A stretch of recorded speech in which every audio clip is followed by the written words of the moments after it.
mentor pada siang hari ini, serta teman-teman kelas MBSA sampai G dan PBSD sampai G. Terima kasih saya ucapkan telah bergabung pada kelas online siang hari ini. Sebelum memulai acaranya, marilah kita bersama-sama mengucapkan basmalah. Bismillahirrahmanirrahim. Pertama-tama pada kesempatan ini saya akan perkenalkan dulu. Perkenalkan, nama saya Bunga Sofia Ardana, selaku asisten aslab dari Praktikum Digital Kreatif ini. Siang ini kita akan praktikum dengan materi videografi ya teman-teman. Monggo Pak Hanif, silakan.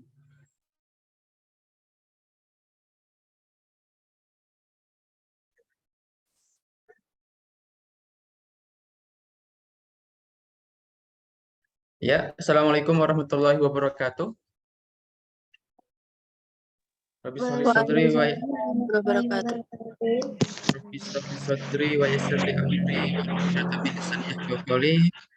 Ya, langsung saja ya untuk mempersingkat waktu.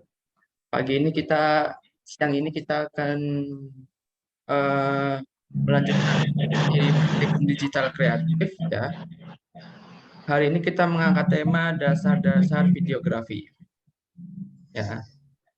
Oke, sebelumnya akan saya share screen dulu sebentar.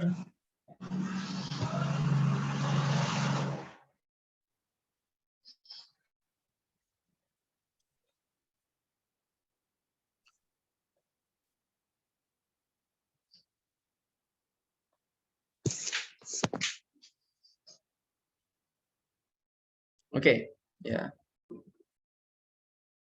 Langsung saja. Ya.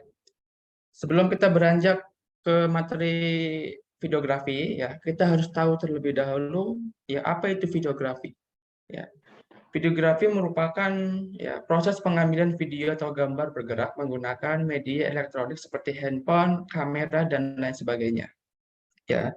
Mengutip dari Adobe, ya, videografi merupakan proses pengeditan video ya, mulai dari tagging video, ya, mengedit sampai proses pasca produksi. Ya. Dan videografer adalah orang yang berkecimpung di dunia videografi. Ya. Mungkin pada pertemuan sebelumnya, teman-teman sudah belajar tentang videografi dengan Mas Ihsan kalau nggak salah, ya kan? Beberapa minggu yang lalu, ya. Pada pelajaran videografi ini, ya, kita mengambil beberapa teknik atau bahkan ya setidaknya kita harus menguasai tentang fotografi. Ya. Ya, mungkin tidak harus menguasai secara menyeluruh, mungkin kita harus mengetahui secara ya dasar-dasarnya. Ya.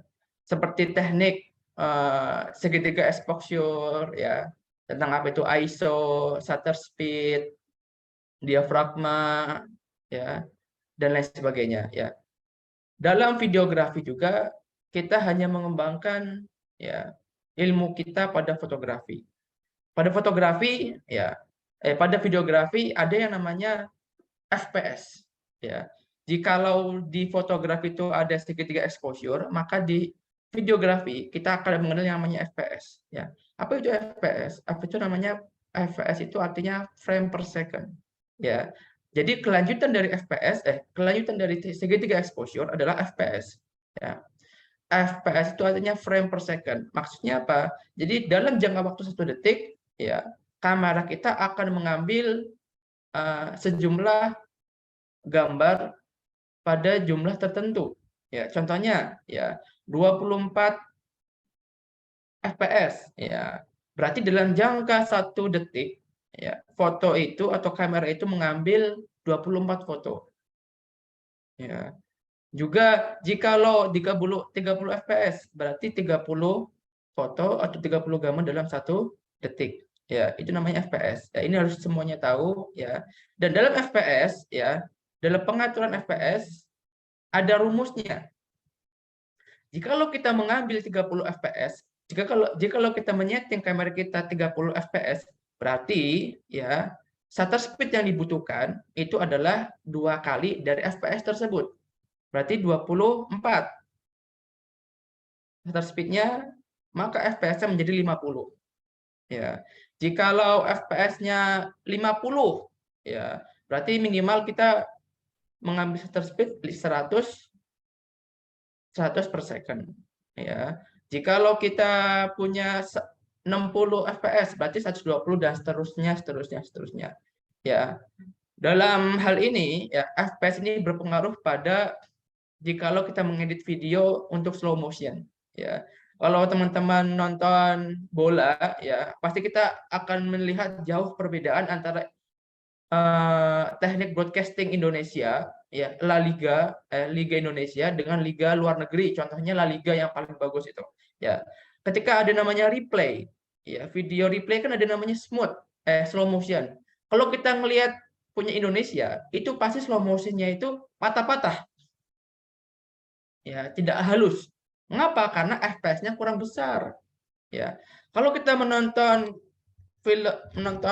bola luar negeri, ya nggak usah jauh-jauh lah Piala Dunia, ya ketika ketika di replay akan slow mo-nya itu akan terlihat sangat-sangat halus. Mengapa? Karena memakai FPS yang sangat tinggi. Ya.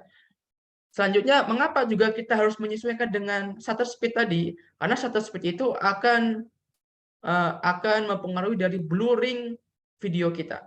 Ya, ketika video kita bergerak ke kanan, ya, contohnya seperti ini. Tiba-tiba ke kanan itu akan berpengaruh pada blurringnya. Kalau kita mengambil FPS-nya 50, sedangkan shutter speed-nya juga 50, maka blurnya itu akan parah. Jadi tidak akan fokus. Jelek videonya itu. Tapi kalau kita ngambil 50 FPS-nya, shutter speed-nya 100, kalau nggak 120, ya, itu pasti akan terlihat lebih jelas, bahkan bagus. Ya, jadi itu harus diperhatikan, ya, terutama bagi yang taking video menggunakan kamera DSLR, juga kamera mirrorless, ya. Kalau di HP gimana? Nah, di HP juga bisa, ya. Yang pakai HP juga tidak usah berkecil hati, ya. Kalau HP kamu tuh HP-HP kentang, ya kan, HP-HP yang belum ada stabilizer alaminya, ya, teman-teman bisa diedit menggunakan Google Photos. Ya, di Google Photos itu ada namanya fitur warp stabilizer. Jadi teman-teman yang HP-nya biasa aja, ya kecuali iPhone kan udah ada stabilizernya, ya. Itu bisa mengedit menggunakan Google Photos. Ya, jadi tidak usah khawatir kalau kita taking video menggunakan kamera HP, ya. Kalau kamera ini, kamera DSLR atau mirrorless, ya, itu ada stabilizernya, ya, ada Zhiyun, ya, ada apa lagi dan lain sebagainya. Sebentar.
Oke.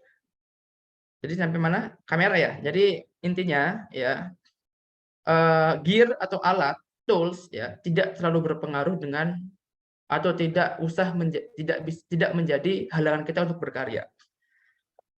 Karena kamera sudah saat ini sudah lumayan mumpuni ya, apalagi yang HP sekarang ya kan sudah mulai bagus. Jadi tidak usah terlalu bergantung dengan kamera. Bahkan kamera pun kalah videonya sekarang dengan HP ya. Selanjutnya, teknik dasar fotografi ya, teknik pengambilan gambar. Jadi posisi kamera harus tepat dengan sudut fokus semenarik mungkin ya. Nanti kita bahas selanjutnya ya. Ada teknik frame. Framing itu artinya framing. Frame itu kan artinya frame ya, atau frame kan? Frame itu kayak figura. Jadi dalam satu video itu harus mengambil atau mencakup beberapa komponen yang kita mau. Jadi kalau kata fotografer ya, a picture tells a thousand words. Jadi sebuah foto itu menggambarkan atau mengungkapkan 1000 kata-kata ya, apalagi dengan video ya. Dan juga video itu yang baik dan benar adalah video yang jikalau kita tanpa menggunakan narator itu dapat menjelaskan kepada penontonnya ya, atau dapat menyampaikan pesan yang sesuai kepada penontonnya tanpa harus menggunakan narator. Itu adalah video yang baik ya, seperti itu. Itu pentingnya menguasai teknik framing, pengambilan gambar, dan juga teknik pengambilan sudut angle ya kan. Sudut angle itu ada namanya low angle. Low angle itu dari bawah ya. Ada namanya eye level. Eye level itu dari sesuai dengan mata kita atau human interest ya. Ada namanya high angle dari atas ya, agak tinggi. Bird angle itu dari apa namanya? Dari langit, misalnya pakai drone kita itu. Ya. Ada lagi namanya frog angle. Nah, frog itu kan artinya apa namanya? Kodok ya kan? Berarti sejajar dengan tanah. Seperti itu. Oke, ada namanya teknik zoom. Zooming. Ya, zoom itu kan artinya zoom. Itu kan zoom, zoom in, zoom out ya kan. Zoom itu kan berarti memperbesar ke depan, zoom out memperbesar keluar ya kan. Nah, zoom ini ya itu menggunakan lensa. Ya, biasanya kalau lensa mirrorless atau enggak lensa yang agak bukan lensa mirrorless, lensa apa namanya? Lensa fix itu nggak bisa zoom. Ya. Ada namanya lensa tele ya dan lain sebagainya, lensa makro, mikro ya. Disesuaikan dengan kameranya. Nah, nomor 5 editing video. Editing video insya Allah gampang ya. Dengan banyak tutorial di YouTube atau enggak kita nyoba-nyoba sendiri juga bisa. Apalagi sekarang banyak tools atau aplikasi-aplikasi video editing ya yang sangat mudah untuk digunakan. Bahkan tidak usah susah-susah, HP yang biasa aja ataupun laptop yang speknya biasa pun bisa kita lakukan. Ya. Ada namanya lighting. Lighting itu color ya, coloring ya. Jadi kalau enggak color grading ya. Jadi lighting itu tidak hanya cahaya, maksudnya cahaya di sini cahaya yang mencakup dengan warna juga, color grading. Jadi ketika video itu menjelaskan atau menceritakan tentang pesan yang agak sedih, ya biasanya warnanya agak agak apa namanya? Agak oranye. Kalau apa namanya? Agak warm. Warm itu agak enggak hangat, ya ceria. Itu biasanya agak cerah, ya. Lighting, apalagi ketika apa namanya? Ketika film horor ya kan, video yang sifatnya itu menakutkan, ya itu pasti akan banyak warna hitamnya atau gelapnya, ya. Selanjutnya audio, ya audio di sini mencakup background, ya kan. Ada background dan juga ada yang namanya mic, ya. Kalau teman-teman lihat di gambar sini, ya di presentasi saya, di sini ada yang namanya di pojok kiri atas nih ada kamera dengan mic ya. Ini kamera menggunakan mic eksternal, ya. Biasanya disebut boom mic, ya. Mengapa kita pakai boom mic? Ya, karena biasanya ya ketika kita mengambil video di outdoor, ya di luar ruangan, itu pasti akan banyak noise, akan banyak suara-suara dari lingkungan-lingkungan sekitar, ya, ada suara motor, ada apa lagi tuh, ada orang lagi bangun bangunan, ya, pekerja. Nah, maka solusinya adalah dengan booming, ya. Kecuali kita taking video di indoor, ya kan, kedap suara, bolehlah kita pakai mic internalnya dari kamera tersebut, ya, seperti itu. Dan booming ini nggak cuma di kamera, ya, di HP juga ada, ya. Ada juga yang wireless, ya. Kalau kita podcast atau nge-reporter, ya kan, kalau emang agak susah pakai booming, bisa kita pakai wireless, ya. Biasanya ada Sennheiser namanya. Ada Sennheiser, ada apa tuh? Mereknya yang biasanya Anda lihat di mana, teman-teman lihat di video TikTok, ya kan. Kalau nggak vlog-vlognya artis-artis kan ada namanya mic itu kan. Nah, itu gunanya mic itu. Ya, biar suaranya lebih jelas. Selanjutnya, jenis-jenis foto videografi. Ya. Videografi yang paling gampang itu video dokumentasi acara. Ya, karena video dokumentasi acara ini, ya, sebenarnya tidak perlu ilmu, ya. Cukup kita mengambil momen-momen penting dalam acara tersebut. Contohnya kayak acara seminar moderasi gitu. Nah, itu cukup kita mengambil klip-klip video dari beberapa sudut, ya, dari beberapa angle untuk dijadikan video dokumentasi acara. Ya, juga ada namanya wawancara interview kepada pembicara atau enggak testimoni kepada para peserta, ya.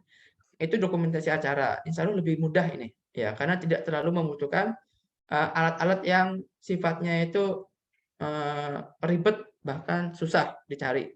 Ya, cukup pakai HP juga bisa. Ada video jurnalistik, ya kan. Video jurnalistik ini ya news anchor, habis itu news reporting, ya.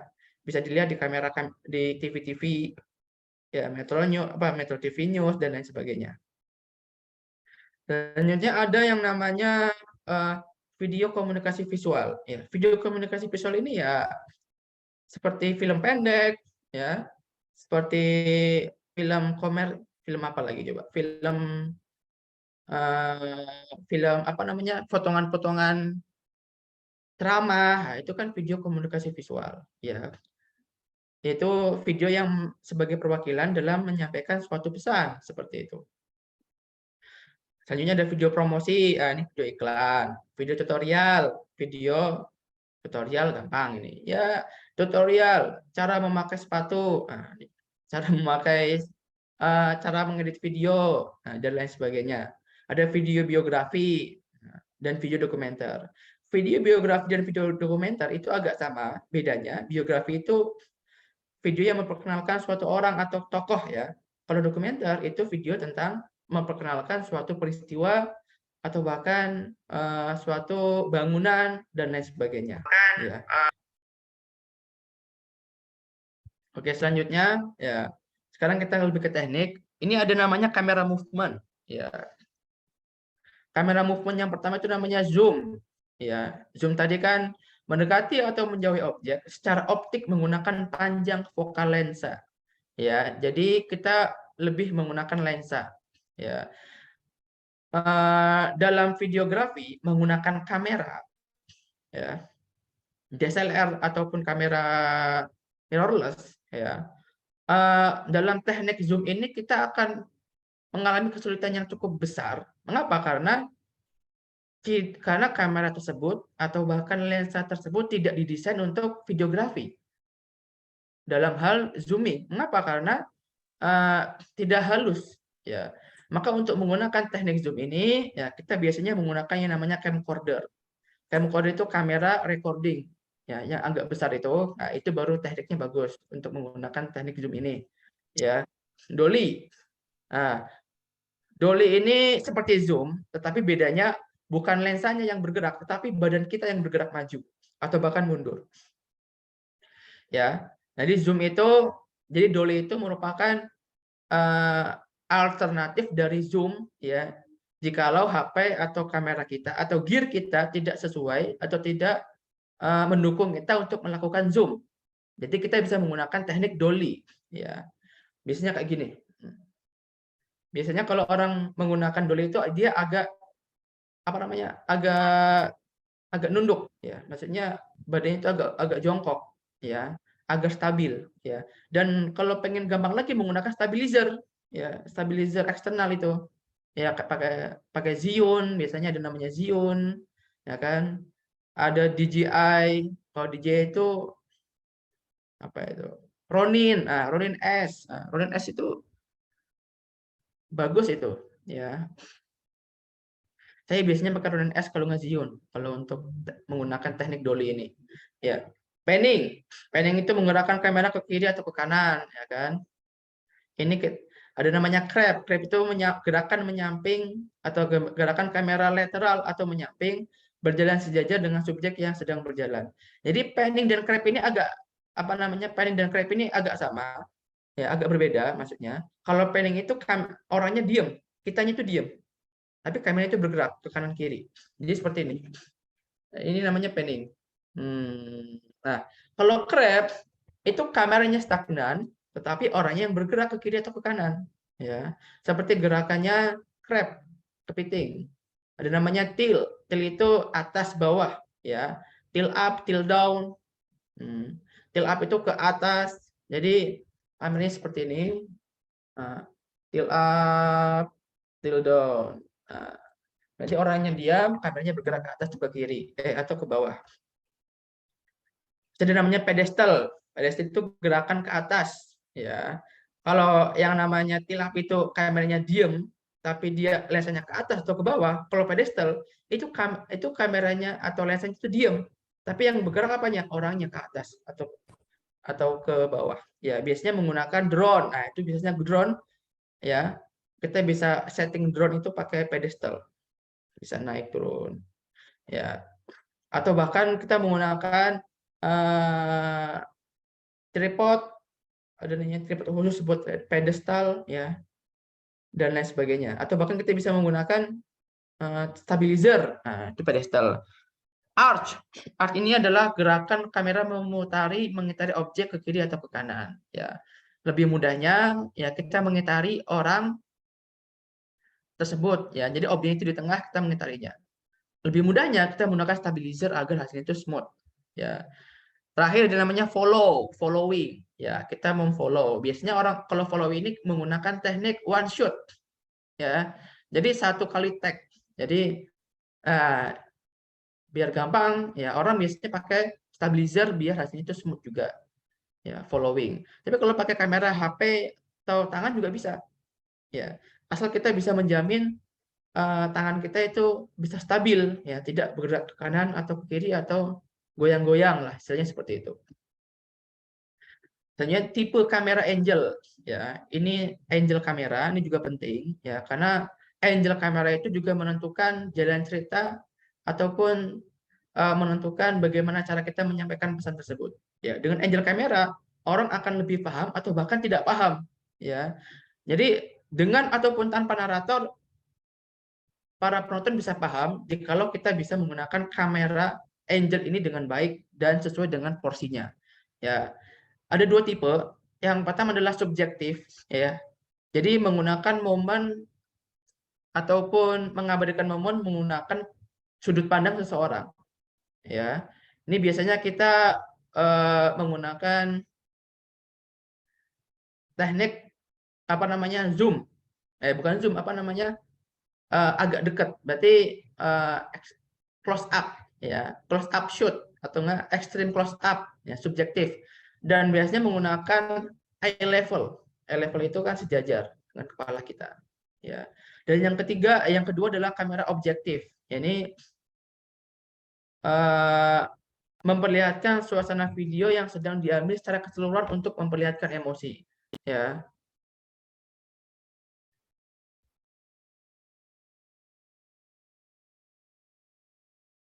Oke. Biasanya kalau untuk objektif ini kita menggunakan teknik framing ya, landscape biasanya itu. Jadi kita menggambarkan seluruh apa namanya ya, jadi tidak hanya objeknya, tidak hanya pemerannya aja, tetapi pemeran dan juga backgroundnya atau landscape-nya. Selanjutnya angel camera objektif ya, sudah tadi ya. Oh ya, kesan psikologisnya tadi adalah penonton hanya sebagai peserta ataupun observer atau pengamat. Oke, selanjutnya ya ini teknik pengambilan gambarnya ada 3. Ini ada long shot. Ya, long shot itu kan long dari jauh. Ada namanya medium shot, ada namanya close shot. Close itu kan dekat. Ya, dekat ini dalam artian untuk melihat lebih detailnya. Ya, long shot. Ya, apa itu long shot? Pengambilan gambar dari jarak jauh. Ya, eh, dengan objek terlihat berukuran lebih kecil. Ya. Panorama, ya. Kapan penggunaan long shot ini? Long shot ini digunakan untuk memperlihatkan panorama atau landscape, ya. Bisa dilihat di gambar contohnya ini, ya. Ini landscape-nya. Selanjutnya ada namanya untuk memperlihatkan lokasi atau tempat berlangsungnya suatu peristiwa, ya kan? Ada namanya orang sedang berolahraga, orang sedang berjalan atau berlari, ya, grup atau kelompok, grup shot atau grup satu kelompok, ya. Selanjutnya ada namanya medium shot.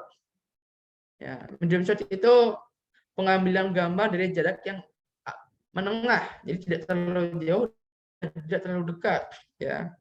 Namun ukurannya mulai terlihat besar. Biasanya yang diambil adalah orang, ya, yang sedang beraktivitas, berdialog, lokasi aktivitas, ya, ataupun seperti laporan reporter TV dan lain sebagainya. Selanjutnya close shot, ya, jarak dekat, ya. Gunanya apa? Untuk memperlihatkan ekspresi orang, ya, untuk memperlihatkan emosinya, ya, dan juga untuk detail dari suatu benda ataupun suatu orang, ya, dan juga untuk memperlihatkan benda-benda yang berukuran kecil seperti itu, perhiasan, binatang dan lain sebagainya. Oke, langsung saja, ya. Untuk langkah-langkahnya, ini cukup mudah. Ya, nanti setelah materi ini kita akan lanjut ke yang namanya minggu depan, ya, atau pertemuan selanjutnya akan ada yang namanya teknik atau proposal membuat sebuah video. Ya, maka dalam membuat sebuah video kita harus tahu dulu apa langkah-langkahnya.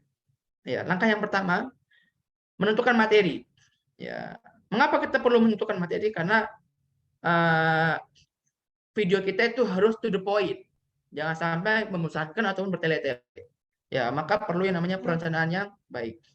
Selanjutnya ada namanya pemutusan skenario. Ya, pemutusan skenario itu menentukan jalan cerita, adegan, setting, atau bahkan juga dan juga kita mencari talenting, ya, mencari orang yang cocok dengan cerita kita, ya. Bahkan kita juga bisa set up lokasi dan lain sebagainya. Yang ketiga membuat storyboard, yaitu menentukan sketsa struktur pengambilan gambar dan angel. Ya, storyboard ini sangatlah penting. Ya, mengapa? Karena dalam membuat video itu butuh perencanaan yang sangat efektif. Ya, apalagi kita mengambil video satu tempat untuk 2 scene. Tentunya kita mengambil lokasi di Keraton Mangkunegaran, ya. Untuk menghemat waktu atau efektivitas waktu, ya, kita bisa mengambil video atau tag video, syuting video 2 adegan, ya, dalam satu waktu. Contohnya, adegan yang pertama si A sedang bertemu dengan si B, ya. Adegan yang kedua scene yang berbeda itu adegan dialog ataupun adegan bertemu dengan contohnya dengan sultan. Ya, itu kan adegan atau scene yang berbeda. Itu bisa, dan adegan yang berbeda, scene yang berbeda, tetapi bisa diambil dengan satu waktu. Ya, itu dibutuhkan storyboard yang matang. Ya, dibutuhkan dengan perencanaan yang efektif sehingga tidak 2 kali datang ke tempat yang sama seperti itu. Ya. Dan juga menentukan angle-nya, menentukan teknik framing-nya dan lain sebagainya.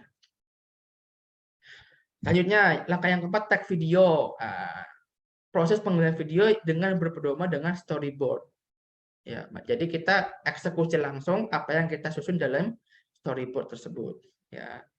Dan bahkan ketika tag video ini pasti ada namanya improvisasi biasanya seperti itu. Ya itu wajar improvisasi itu.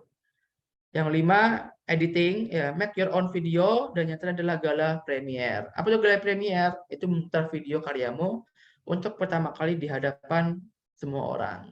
Ya, seperti itu. Ya, untuk aplikasi software video editing ini sangat banyak ya. Untuk PC, untuk laptop ya, bagi yang mempunyai laptop yang lumayan bagus spek atau ininya apa namanya bagus lah istilahnya, mumpuni RAM-nya, prosesornya, kita bisa menggunakan Adobe Premiere Pro ya. Atau yang lebih tinggi lagi ya, kita biasanya menggunakan PC yang lumayan besar ininya speknya, bisa menggunakan Adobe After Effects ya. Adobe After Effects ini ya the next level of Premiere Pro lah istilahnya seperti itu. Ini dua-duanya berbayar ya, tapi kalau untuk kita ya bisa lah, kita boleh lah ya untuk yang tidak berbayar dengan aturan ya. Kalau kita membuat video ini untuk komersial atau untuk mencari uang ya, kalau bisa atau bahkan janganlah kita menggunakan produk-produk bajakan, karena nanti rezekinya tidak atau hasilnya tidak apa namanya tidak berkah ya, karena kita bajak ya, bukan punya kita memakai tidak berbayar ya, habis itu kita pakai hasilnya untuk mendapatkan uang mencari rezeki ya, itu kurang berkah atau bahkan tidak berkah ya, wallahu alam bisawab. Maka solusinya kita bisa menggunakan aplikasi Likewalk. Likewalk ini murah bahkan gratis ya, Filmora juga gratis, tapi ada watermarknya. DaVinci Resolve juga gratis ini, tapi juga membutuhkan spek yang lumayan tinggi DaVinci Resolve ini. Ini yang terakhir nih, yang paling gampang ini, CapCut. Ya. Ternyata CapCut ini tidak hanya merajai HP, ya. CapCut sekarang sudah masuk ke dunia PC ternyata teman-teman. Jadi teman-teman yang HP laptopnya itu lumayan atau speknya belum terlalu tinggi atau lumayan ya tidak terlalu bagus lah speknya, ya ini bisa menjadi solusi CapCut ini. Ya, silakan cari di webnya CapCut for PC. Ya, beberapa waktu lalu saya mencoba menggunakan CapCut, masya Allah ya. Beberapa fitur-fitur di CapCut ini bahkan sangat fleksibel. Jadi ada beberapa fitur yang harusnya hanya bisa digunakan di After Effects, kita bisa menggunakannya di CapCut. Ini kan masya Allah ya kan ya. Ya meskipun gimana ya, kata editor-editor terkenal itu CapCut ini menghancurkan pasar katanya. Tapi ya nggak apa-apa lah. Ya, bagi teman-teman yang masih baru belajar editing bisa menggunakan CapCut. Tapi kalau pengen di next levelnya, ya bisa menggunakan Adobe atau nggak Lightwork, ya. Atau di next levelnya lagi menggunakan After Effects. Oke, untuk smartphone ini banyak, ada CapCut, VN, KineMaster, Filmora, InShot, ya, Power Director, iMovie, ya. Kalau saya rekomendasikan menggunakan CapCut atau nggak VN, ya. Biasanya teman-teman menggunakan atau upload video di TikTok, biasanya pakai CapCut kan, kalau nggak VN, karena banyak template-templatenya. Tapi kalau untuk videografi, ya saya harap jangan pakai template. Ya, bisalah kita menggunakan kemampuan kita atau skill kita. Kalau memang belum punya skill, kita bisa menggunakan tutorial untuk belajar. Ya, ingat loh ya, seorang master itu berawal dari seorang amatir. Jadi orang tuh bisa karena terbiasa. Ya, kalau kita sudah terlatih untuk terbiasa untuk menggunakan suatu software, insya Allah kita akan bisa setelah terbiasa. Ya, lambat laun kita akan paham dan mengetahui dari apa yang kita ambil atau kita pelajari seperti itu. Nah, mungkin ini aja materinya. Oke, sebelum kita lanjut ke sesi selanjutnya, setelah ini kita akan menonton satu video, ya. Satu video, ya. Video ini saya harap teman-teman ya, ketika kita akan mengambil beberapa teknik-teknik dalam video tersebut, atau kita akan ulik bersama apa aja teknik atau bahkan angle-nya yang digunakan pada film pendek tersebut, ya kan? Sebentar.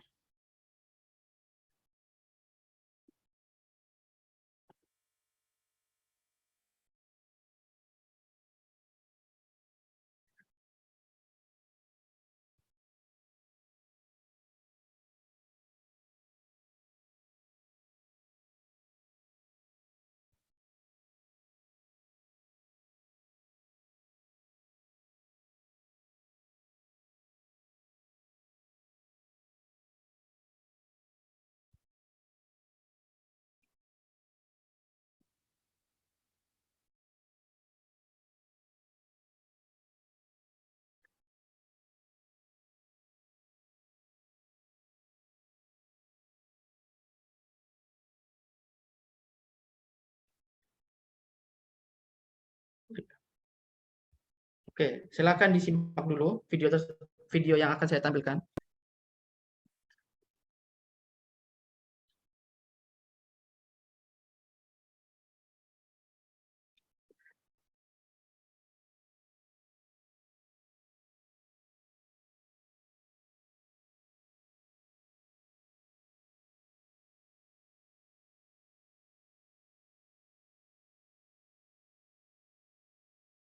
Suaranya jelas ya? Oke.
Ya.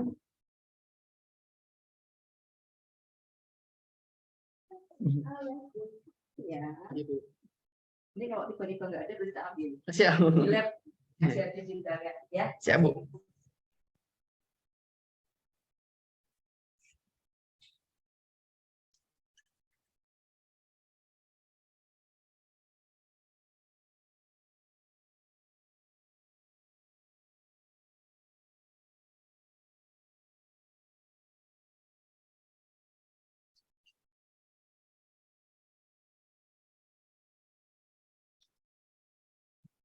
Oke, sip. Tadi ada suaranya nggak videonya? Halo? Nggak kedengeran, Pak. Nggak ada suaranya? Nggak ada. Nggak ada suaranya, sebentar.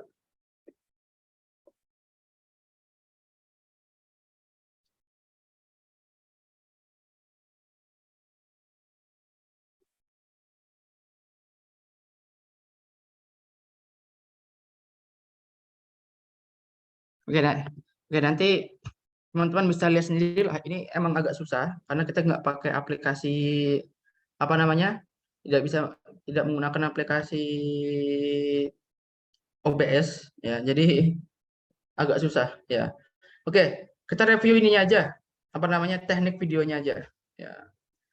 Di sini kita diawali dengan apa namanya, teknik framing ya. Nah, lihat di sini. Ya, ini ada framingnya ya, menggambarkan lokasi setup video tersebut dibuat ya. Selanjutnya set yang kedua ya, scene yang kedua, lihat di sini. Ini menggunakan teknik framing juga ya. Tapi framingnya ini ya mencakup orang-orang ya, ataupun mencakup talent dan juga aksesoris pendukung ya. Jadi pada video ini tanpa harus ada narator, tanpa harus ada narasi, kita sudah paham bahwasanya video ini memiliki arti ada seseorang yang sedang tidur, di sampingnya ada laptop, ya kan? Dengan arti lain, laptop itu kan bisa diartikan sebagai orang yang habis melakukan tugas dan lain sebagainya. Ini teknik framingnya seperti ini, ya. Dan juga tidak selanjutnya, ini menggunakan close up ya, close up shot. Ini close up-nya ditujukan untuk memperlihatkan apa namanya, detailing dari apa yang ada di scene ini ya. Tanpa ada narator kita bisa diperlihatkan detail seperti ini ya. Nah, lihat. Ini namanya teknik cut in cut. Cut to cut. Ya. Jadi teknik cut to cut ini ya, teknik cut. Jadi potong demi sepotong dengan menjadikan orangnya atau objek fokusnya itu di tengah. Coba kita lihat di sini dari awal ya. Nah, lihat, cut-nya di tengah. Titik fokusnya di mana? Di tengah. Cut to cut. Nah, di tengah lagi, tengah lagi, nah di tengah lagi tadi, tengah lagi, tengah. Jadi kita membuat penonton itu tidak capek, jadi kita menjadikan penonton kita itu tidak capek dalam menonton video kita. Ya, ini titik tengah juga, tengah, cut to cut. Ya, ini kalau teman-teman lihat videonya langsung, ya insya Allah ini audionya itu sangat mendukung. Ya. Jadi ketika ada scene dia lagi cepat, ada scene ketika dia lagi video komedi, ya itu audionya sangat mendukung. Ya. Perpindahan audionya, nah, ini menggunakan, ini tadi menggunakan teknik wrap, ya kan? Ini leading the lines menggunakan medium shot, ya, leading the lines.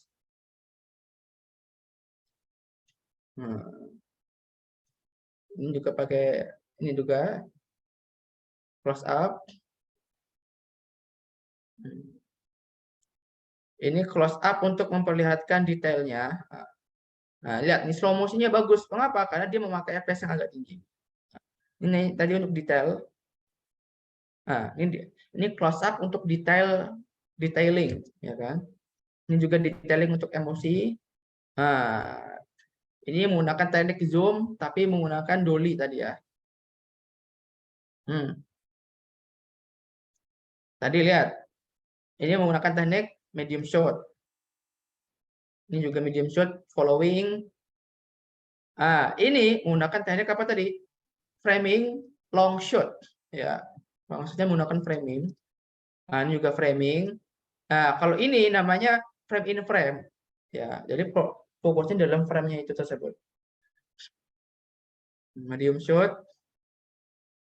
Nah, lihat ini juga ini extreme long shot untuk menggambarkan ekspresi ataupun emosi dari talent kita. Ya, kalau kita perhatikan, ya ini gambarnya atau warna dari videonya itu akan berubah menjadi lebih terang. Ya. Nah, ini juga agak lambat. Ini menggambarkan hati talent itu lagi sedang berdegup dengan kencang. Nah, berdegup dengan lambat, maaf. Detailnya lagi.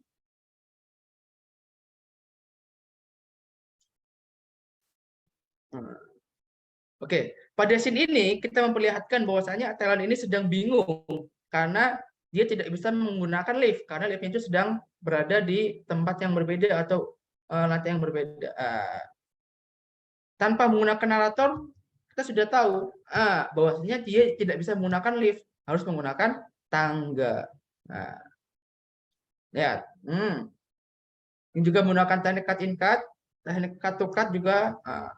Dengan menggambarkan setiap ruangan atau setiap lantai. Lantai kelima dia kecapean, menggunakan ekspresifnya juga.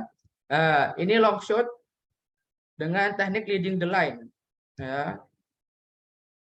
Oke, ini tadi detailing, close up. Lihat. Detailing lagi, close up lagi.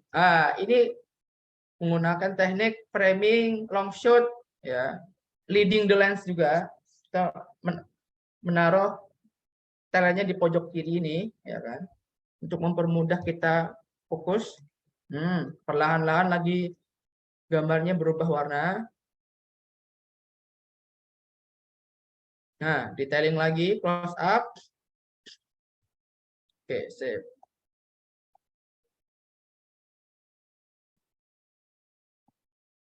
Oke, ini pakai tilt up tadi ya.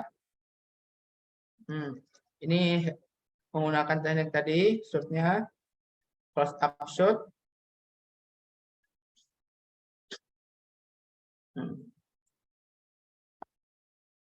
Ini flashback itu emang flashback itu digambarkan dengan tone yang black white.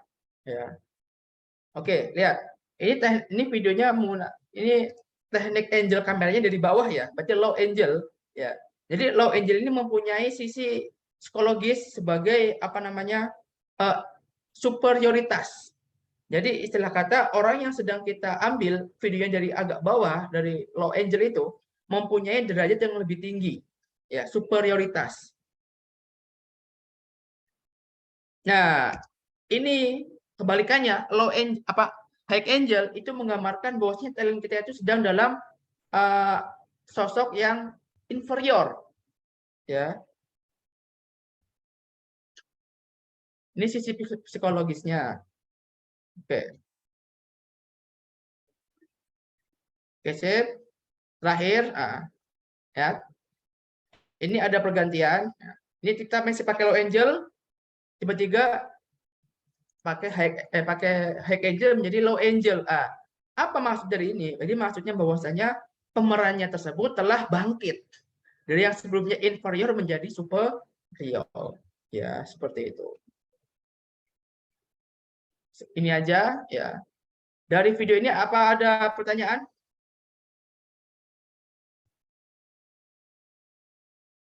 Ya. Sampai saat ini ada pertanyaan? Setelah kita breakdown sebuah video, ya apa ada pertanyaan sampai saat ini, teman-teman? Oke, Selanjutnya saya serahkan kepada moderator. Waktu dan tempat, silahkan. Baik, terima kasih Bapak Hanif telah memaparkan materi mengenai videografi.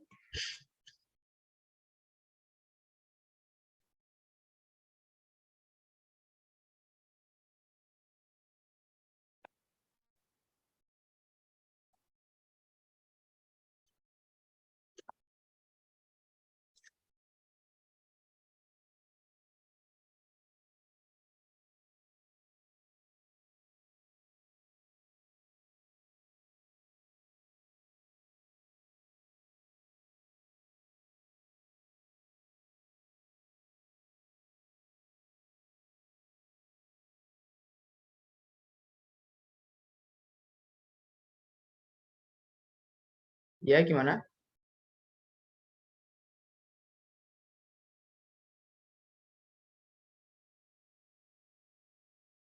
Oke, teman-teman, apa ada pertanyaan? Paham ya? Kira-kira mudah kan? Insya Allah. Nanti untuk minggu depan, ya, insya Allah kita akan lanjut ke proposal, ya. Proposal membuat sebuah karya digital, ya, membuat video, entah itu nanti video podcast ataupun video iklan, promosi, dokumenter dan lain sebagainya. Ya, dan tadi sudah saya jelaskan di awal, ya, tentang jenis-jenis videografi. Ya, ada yang namanya video komunikasi visual, ya. Video komunikasi visual adalah video pendek, ya. Teman-teman bisa membuat suatu pesan atau suatu film yang mempunyai pesan moral, ya, seperti jangan buang sampah sembarangan, ya, film pendek tentang itu, atau bahkan teman-teman bisa buat tentang video podcast atau video tentang apa namanya iklan Juve atau iklan Baby One Mart dan lain sebagainya, ya, mungkin seperti itu. Selanjutnya, ini moderatornya masih ada apa enggak nih? Masih, Pak. Oh ya, ya. Saya juga mohon maaf nih, saya lagi agak pilek, jadi mohon maaf kalau kurang jelas suaranya ataupun agak tersendat atau kurang jelas suaranya. Ya, ya, saya silakan.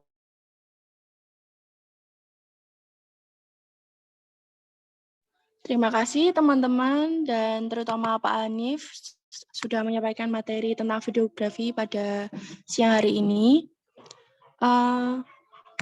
Mari kita ucapkan hamdalah bersama-sama. Alhamdulillahirrahmanirrahim. Saya selaku moderator mengucapkan terima kasih pada semuanya. Wassalamualaikum warahmatullahi wabarakatuh. Waalaikumsalam warahmatullahi wabarakatuh. Waalaikumsalam warahmatullahi wabarakatuh.